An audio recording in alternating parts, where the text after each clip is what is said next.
Lord, salamat at ginising mo ako sa araw na ito. Lord, I thank you for this brand new day. Thank you for waking me up. Salamat at nagising ako, Panginoon. Maraming salamat sa napakagandang gising ko na ito. Tatanggapin ko po ito as another form of blessing. Humihingi po ako ng patawad, Lord, dahil minsan hindi ko nakikita ang kagandahan ng umaga at araw. Hindi ko nakikita ang mga bagay na ibinibigay niyo sa akin. Mga bagay na dapat maganda ang effect sa akin. Since na sa problema ako nakatingin, di ko po ito lahat nakikita. Kaya ngayon, Lord, mas magkukonsentrate ako sa mga biyaya niyo sa akin.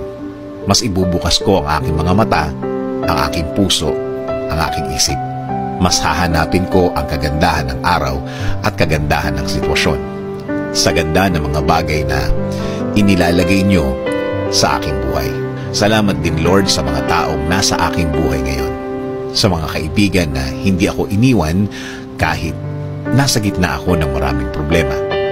At sa mga taong nagiging maganda ang impluwensya nila sa buhay ko.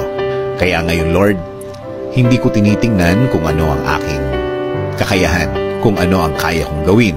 Instead, Lord, I will focus on you. Sa inyo po ako titingin. Sa mga kaya niyong gawin sa aking buhay ako magko-concentrate. Sa kakayahan niyo po at hindi sa kakayahan ko. Alam ko, Lord, na marami ng pagkakataon na natulungan niyo ako. Marami ng sitwasyon sa aking buhay na ibinigay niyo ang aking pangangailangan. Alam kong tutulungan niyo po ako ulit, Lord. At alam kong babaguhin niyo na ang aking sitwasyon na ngayon ay mabigat na mabigat sa akin. Apektado na pati ang trabaho ko, kasama na ang aking pamilya. Patuloy niyo pong pasukin ang aking buhay. Araw-araw ko po kayong tatanggapin sa aking buhay. Kayo na po ang magbigay ng guidance sa akin. Kayo na po ang magbigay ng direksyon sa aking buhay. Kayo na din po ang bahala sa aking pamilya, Lord.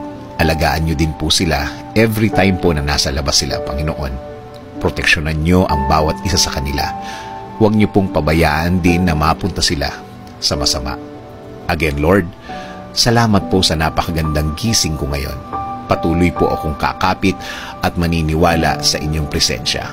Patuloy po akong huhugot ng lakas sa inyo. Kayo at kayo po, Lord, ang magiging focus ko simula po sa oras na ito. In Jesus' name we pray. Amen.